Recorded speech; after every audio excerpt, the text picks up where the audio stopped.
Well, Kyle, I've been so looking forward to our career idea interview. Thank you so much. And as I was reflecting and thinking about our conversation, I was thinking a lot about when we first met in 2019 as coworkers at the University of Denver and how I know that like our friendship and I don't know if colleagueship is a word, but professional working It is relationship now. it is now.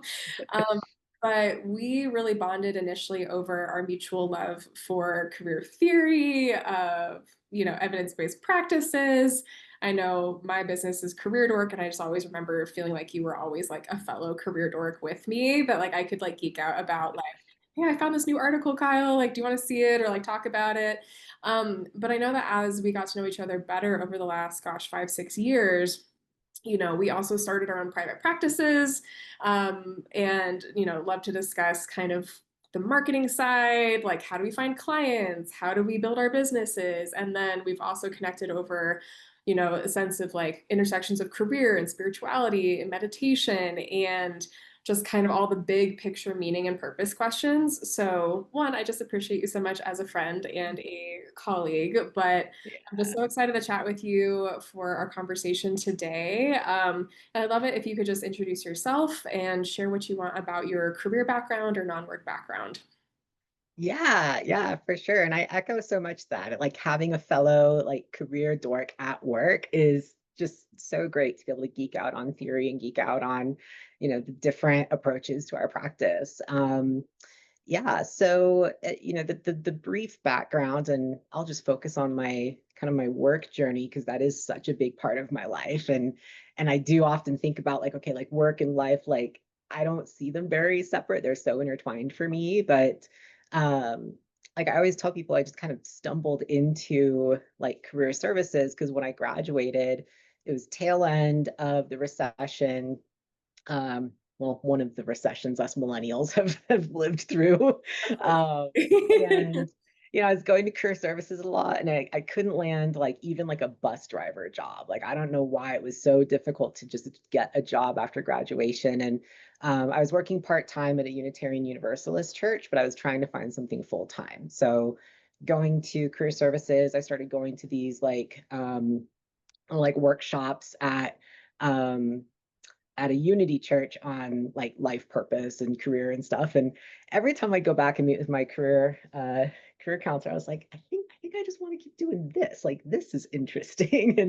And so that's how I landed in my like career about careers. And was really lucky when I was a grad student at University of Utah to like kind of be introduced to like career construction, and introduced to like career theory. I went to National Career Development Association in 2015 for like my first big career conference and was like, all right, this is my professional home. This is incredible. And um, quickly learned like career construction interview. And finally, a few years later of going to different workshops, like really wrapped my mind around cognitive information processing. And so that's kind of where I've landed with that. And that's brought me to where I'm at now, where, like you said, also started a private practice, especially after you said how easy it was to set it up. I'm like, okay, this is something I can actually do. And that's where, over a year after I'd already come up with like the logo and the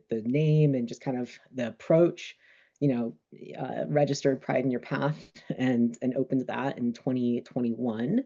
And then this fall here in 2025, starting, PhD to look at calling and vocation and purpose and meaning. So Hey, oh my gosh, I'm so excited for you to start this yeah. doctoral program. Could you share more about like what you'll be doing as a part of your doctoral research? I just think it's fascinating.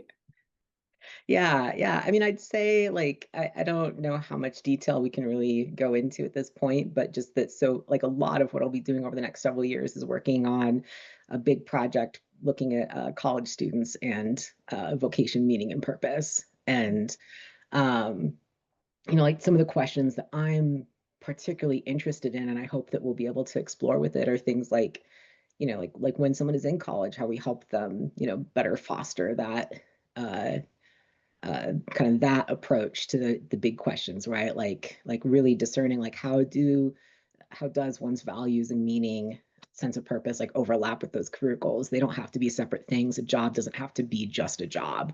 Like it's okay if that is how someone relates to things, but if they want more from their work, how do we help them do that? And then also how people navigate barriers. That's been the big focus in my private practice is, when you have very real barriers, how you can still keep options open and still move forward, to not just completely shut down the process and rule out an entire industry or rule out an entire goal because of the barriers. Yeah, I know. Gosh, that work is so important in research on like sense of purpose and calling. And I think something we've talked a lot offline about too is just how, as career practitioners from the outside talking to people, we sort of see these bigger, like, I think of them almost as like tectonic plates of like, history and culture and technology and Mhm. economics and like government, like all these like big tectonic plates are just like starting to rub and like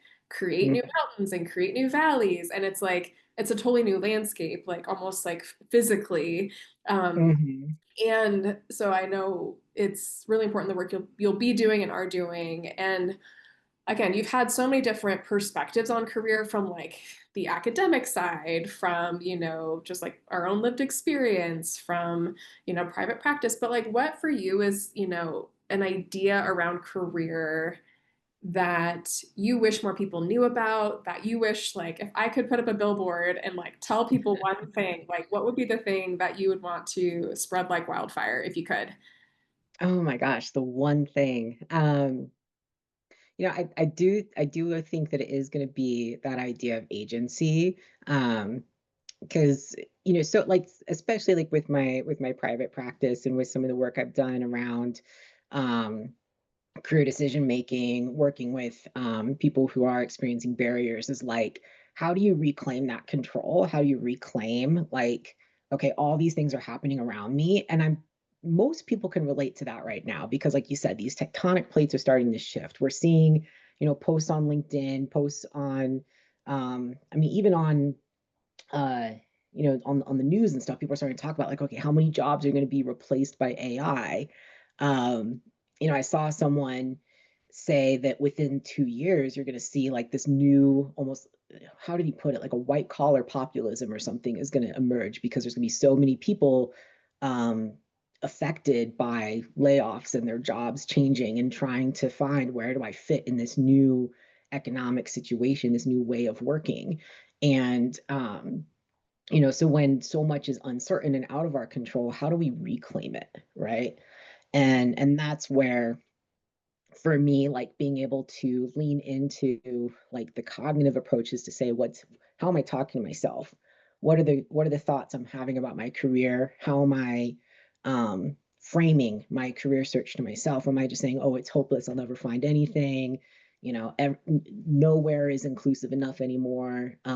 Nowhere, I can't use these skills I have. I don't have any skills. Like these are the kind of things you see, and you're not going to take action when you're thinking that way, right? Like I think both of us have seen that with clients and with students, and we shift to, okay, like I know I still want to do this. How can I do it? Like I know I still have options. I just don't know where they are. What's the next step for me to find new ideas? How can I get creative with bringing in some cash flow, bringing in a paycheck while I continue to pursue this thing that I care about? Like you're lighter, you're more expansive, you're looking at other things, even just by changing the thoughts. Yeah. Oh my gosh. I think that idea of like a new sense of career agency, because I've been Yeah. thinking about self-trust in career Mm, too, and how, especially I was coaching someone recently who had gone through three layoffs since 2021. And mm, they were expressing a lot of, again, totally not their fault, like completely just, wrong place, wrong time. And I remember talking with her and, she was expressing frustration. She's like, I don't know why I'm not motivated to like work on my job search. She had just gone through the third layoff. And to me, it made total sense. I was like, your body is freaked out. Like, yeah. your brain is saying, like, this has not worked before. Like, let's maybe not put ourselves through that again. Like, it makes total sense when, how our brains work. And like you said, sort of that cognitive information processing, like how we kind of have to recognize and understand more of like the mind and how our brains operate and realize, and like we have to take more ownership over that awareness to redirect it to make sure we can thrive and succeed in our current market. And I see that, like, I think there's so many opportunities though, just to know yourself and to like have a deeper sense of like meaning and control, and while still being flexible to the outside world. And Hmm. but I think we're just historically in a moment where we've never had to do that before. And it's like, again, those of us in career, like we've kind of been using our career mental muscles for a while and helping other people and ourselves. So like we're a little bit stronger in that way than the career gym, if you will. But Yeah. like a lot of people I think are really surprised. They're like, gosh, I wasn't expecting that I'd have to think about career this much at this, and especially for later stage or mid-stage career professionals where like things have been changing so much. Um, but like how have you seen those ideas also shape your own career? Like I know especially we've Yeah. talked a lot about, your journey to like a PhD too, and like a lot of the cognitive processing that like went into like that decision. But like how have these ideas influenced your own sense of like where you want to go, or like how you've made career decisions as you've learned about Yeah. Yeah, yeah. I mean, and it's been quite a journey. But what you said about self-trust, I mean, that's so connected to it because like so much of just my own work, like in counseling and just in my own career development, has been regaining that self-trust as well. So like agency is also connected to locus of control. And when I went to my first grad program, 11 years ago now and moved, I very much had that external locus of control of like, well, this is how it worked out. This is what was meant to be. So like, of course, I'm going to go to this program. It wasn't necessarily that I looked at it as like, I made this decision out of all these different options. It was like, this was the way that presented itself. And so I must follow it. Right. And, so following that and, the long story short, it just wasn't the best chapter of my. It was just a very lonely time in my grad program, I'd say. Just a lot of different things that came together to make it hard to find community, and so then it's like, wow, like um, if I'm not seeing what control I actually have in this situation, it's easy to get completely demotivated, to just completely see it as hopeless and just not a good time. And so coming back. From that program, I worked really hard at being able to build that self trust and that locus of control again to say, okay, here's what I actually do have control over. And so, like in my grad school search, as I'm looking at um, all these different programs and finding, um, like there's some states that pass laws that make it difficult for me to move there. As a trans person, like there's five. Well, I don't know what the number's up to now, six or seven that specifically have laws about restrooms on public higher education campuses, in addition to K-12 and other government-owned buildings. And so, you have to look at that and say, well, that's not an option. Like there's a very legitimate, real reason that's not an option. But we put that self-trust back in, we put that agency back in to say, I'm making this decision to still pursue the goal by looking at these other options. Or, I am reclaiming agency by saying, no, I'm not going to put myself in that situation, and that's okay. I'm not doing grad school wrong by not applying to these locations, right? Yeah. And so for me, I think it's really turned into, things are still really difficult, but I'm able to still maintain that sense of, um, uh, I guess, like steering my own career still, right?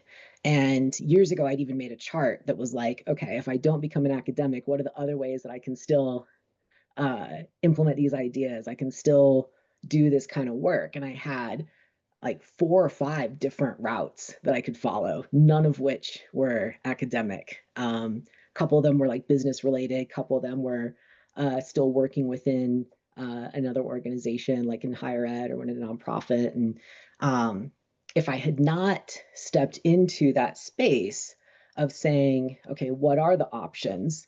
Within cognitive information processing, that's the base of the pyramid of information processing is knowing about oneself. Okay, what are my own barriers? What are my own hangups? But also, what are my own goals? What are my own dreams? It's both sides. And then knowing about your options. Am I being realistic about what's out there? When I'm thinking about my career thoughts, am I what is factual and true and what is just an assumption, what's just a fear that I'm maybe latching onto that may not be true. And as I kind of said with like legislation and stuff, some of these things are very true barriers, but it doesn't mean that I have to shut the option down entirely. I can open up a space of more creative discernment to say what are the other options, what are the other routes to move forward. Yeah. Oh my gosh. Yes. I think that idea of like, which brings us back to Frank Parsons, who's like the OG in Mm-hmm. career development. And I was joking with you the other day that I bought a copy of Frank Parsons' 1909, Choosing a Vocation, because I'd like never bought it. And I was like, Kyle, I got this book. But that's his theory, right? It's like you have to know yourself, you have to know the world of work, and you have to have true reasoning to discern Mm-hmm. how those two align. And I think that phrase of like true reasoning has like never been more relevant because we have to sort of like have tools or filters or systems or whatever we've got in our toolbox to like discern when we have these thoughts to say, is this like tinged with fear? Is this tinged with like, me giving my control and power away? And I think I'm really excited that we're in this moment where we're having these bigger conversations around agency, around mindset, around identity, and like how those things intersect. But I think the other side of like, I don't want to say other side of empowerment, and it's what we've talked about too, is compromise, right? Because I think Mm-hmm. there's also, we can see examples of like this person started posting on YouTube and like shot up, the charts, and now they're making $1 million a year, and like, or like people starting online businesses and like here's like the side hustle, like. And I think sometimes with those conversations, like yes, the opportunity is there, but we also don't talk enough about what's layered in with that, which is like patience, which is compromise, which is, managing our resources, investing intentionally into things that will take time to grow. And Mm-hmm. which again, all comes out of that foundation of knowing ourselves. But what do you think around that idea of like career compromise and Mm-hmm. like when, like, or just what are your thoughts on career compromise? I'll just leave it there.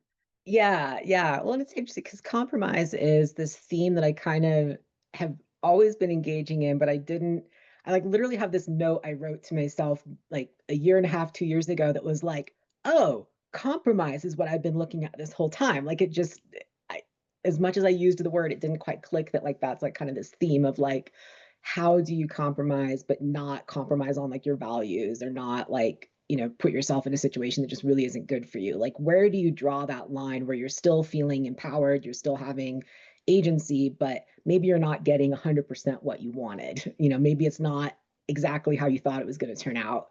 And what's coming to mind for me in this conversation, and I think just because of the overlaps that you and I have looking at career and at like spirituality and the bigger picture, is for a lot of people, maybe what compromise ends up being is when you take a very specific vision and you're able to broaden it a little bit, right? So it's not, I'm going to manifest like this specific job at this specific company making this specific salary. Maybe it's that you open up a little bit to say, I'm going to manifest the most ideal job where I get to live my values. And I don't know where that's going to be. I don't know what it's going to be, but I'm putting the energy out there of how I want to show up at work, of what I want work to be for me.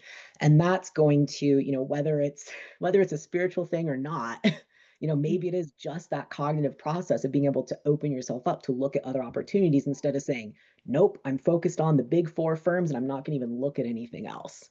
If you're focused on a different outcome of just I want to make this type of impact, a little startup comes up that you never would have looked at if you were just focused on the big four, and you go, oh hey, maybe this is the right maybe this is the right path forward. And um I'm trying to think of if there's an example in my own life of that. And honestly, nothing is coming to mind that I was like, oh, I never would have considered blank.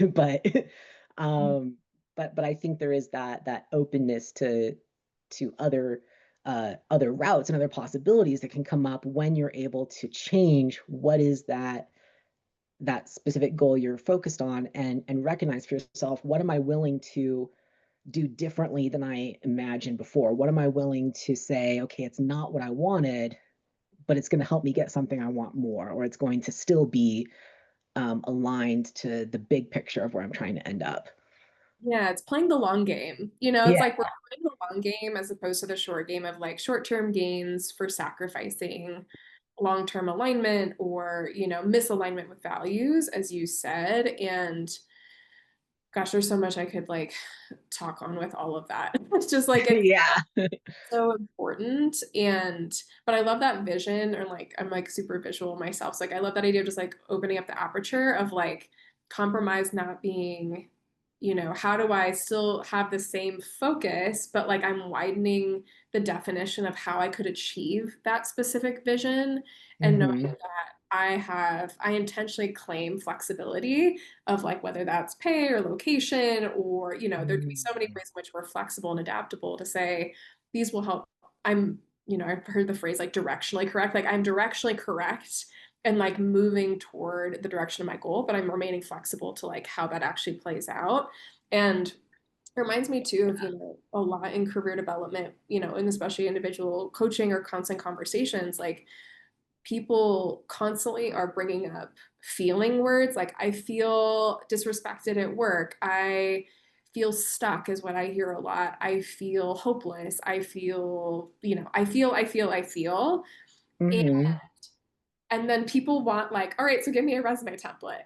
Give me Yeah. a formula that will like land me into a perfect job. Like, give me an assessment that will like solve all my career problems. And it's like, so we have at its core a feeling problem, and we try to solve it with like tactical solutions.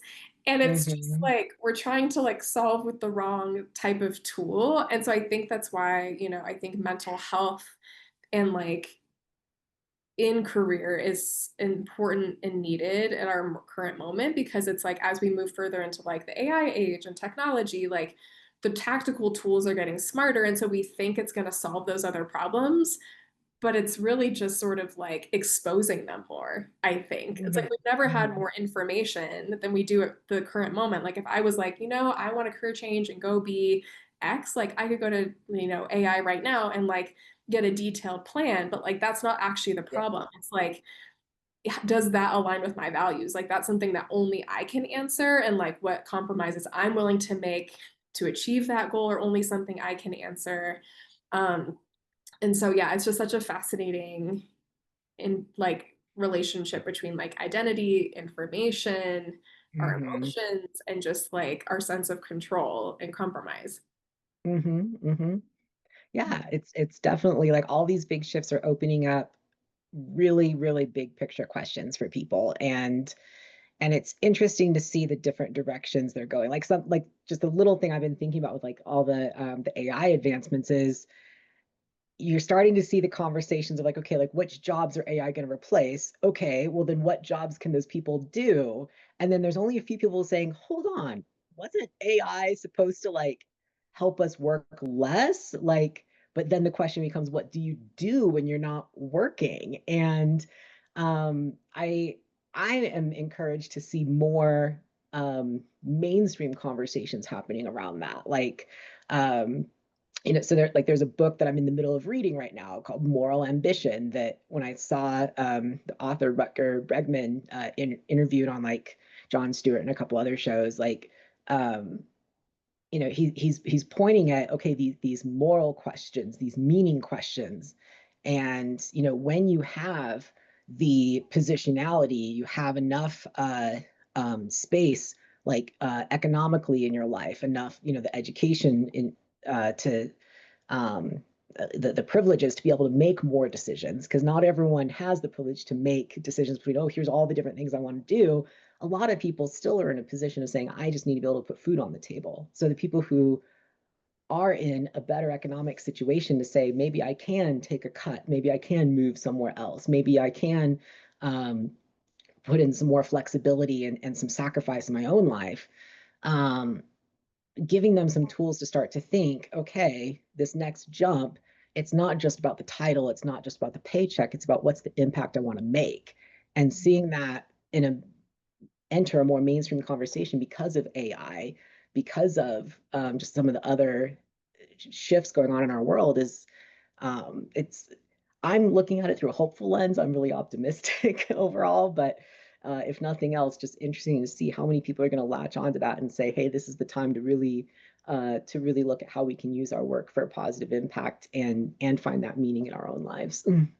Yeah. Oh my gosh, I love that. Yeah, I think we're just, yeah, we're asking these bigger questions and it's like a really beautiful opening. And I think anytime there's change, you know, there's can be fear with that. There can be a lot of um yeah, sense of identity shifting too. But Mhm, I think mhm, that again, going back to kind of brain mental models, like when we know, like, okay, the default is that my brain is going to assume change is a bad thing, that effort's a bad thing, that trying something new is scary and is not going to work out. But like, mhm. what I always is like an F on the MBTI scale. I'm always just like, I'm so like tapped into my feelings, which is great. And I have to, at least for myself, manually switch the lever into my thinking brain and to say like, okay, now that I've thoroughly explored all the ways in which this could like not go well, I think in the spirit of fairness, like I need to also explore like what are the ways that this could go right. And I think that's something I wish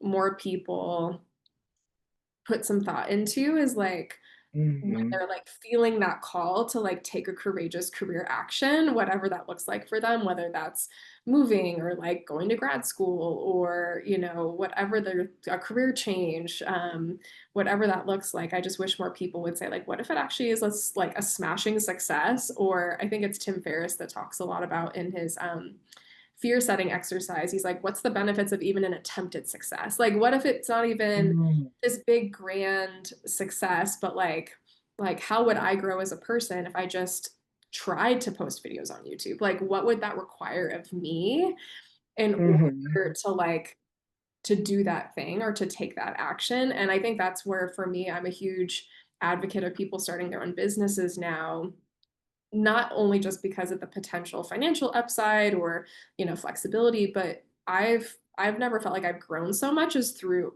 owning a business mhm, because it like mhm, pinpoints real fast where your either insecurities are or like where your mindset is kind of stuck. It's like you'll find that out really, really quick whenever you own any sort of business and are trying to make it, you know, build that momentum. Um, I mean, what have you found too through that part of your life, you know, having a private practice? Like, what's been some of your like growth edges there, would you say? Oh, it's just funny that you ask that because I'm like, yeah, I agree. There's no like faster way to be like, wow, these are all of the like insecurities and hangups that are only within myself. Yeah, you're like, I have no one else Um, to blame. Unlike in a yeah, workplace where you could be like, oh, my employer, like someone else. You're like, no, this is me and me alone here. Hmm. yeah, yeah. It's funny because I have so many things that are like just sitting there waiting for me to just post them. And I don't know. Like you have to you have to really be able to like self coach in that way of being able to say like, okay, like why am I feeling stuck? Okay, what's really behind that? Okay, what's really behind that? Okay, like what could go well?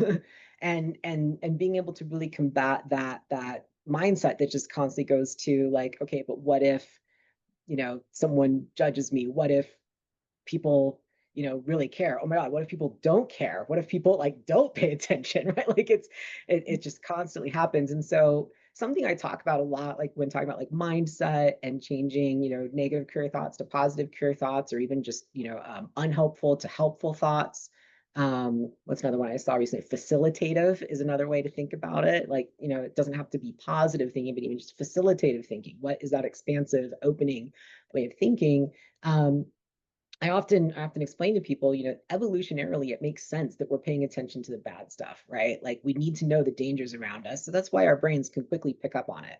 So when we're practicing, like, okay, what if everything was a smashing success, as you said? What if it went right? What if I grew from this, even if I fail? By asking those questions, we're just recalibrating to neutral, is what we're doing. And are any of us, even the people who teach this, are we great at doing that all the time? No. Like I said, there's a lot that I want to be doing with my business that I just haven't in a while. And it's a growth edge, but when you actually do take that step, you gain a lot from it, even if it is more of just becoming a more confident person, becoming a more uh I guess becoming more agentic, really. You learn, you get to know yourself better and are better able to motivate yourself, better able to confidently go and make decisions. And Yeah. Oh, so good. I mean, we could talk forever about this. Um, we really but could. as we do often, about all these big ideas and questions. But no, Kyle, thank you so much for your time. This has been fabulous. And if someone is listening and says, how can I, Kyle, how can I follow you? How Yeah. can I work with you? How can I stay in touch with you? Where should they go? So they should just find me through my business, which I know I just said I want to be doing more with. So I'll tell them stay tuned. You'll see more things happening. So prideinyourpath.com, my email and other like socials are all listed there, and same thing like Instagram, LinkedIn, and stuff. Just at Pride in Your Path. Um, and yeah, like that would be the best way. And I with starting grad school in the fall, like we're still kind of figuring out what that schedule is going to look like, but I'll have coaching available, and really looking at how to offer to people who are, one, like interested in these bigger questions, if they are open to trying some different like techniques and approaches that can kind of help with listening to their own intuitions. There's a tool that I was trained in, very early on as a career coach, called the Career Construction Interview, that really helps pull out one's own advice to oneself that we might not necessarily be listening to. But with the help of a career coach, can help pull that advice to oneself out. Um, as well as like the tactical things. So really try to offer a mix, and really base it in those evidence-based practices, and meeting people where they're at. I'm not gonna try to rush someone. It's all about working at our own pace, and like you said, playing the long game, because that's what we're really working on, is building that confidence in ourselves and that ability to make those tough decisions, to approach those compromises without losing ourselves and losing our trust and our agency in those decisions. Yeah. Oh, so beautiful. Well, everyone go chat with Kyle, go connect. But yeah, Kyle, thanks again. And Yeah, thank you, Megan. I really enjoyed this. so fun. Thanks, friend.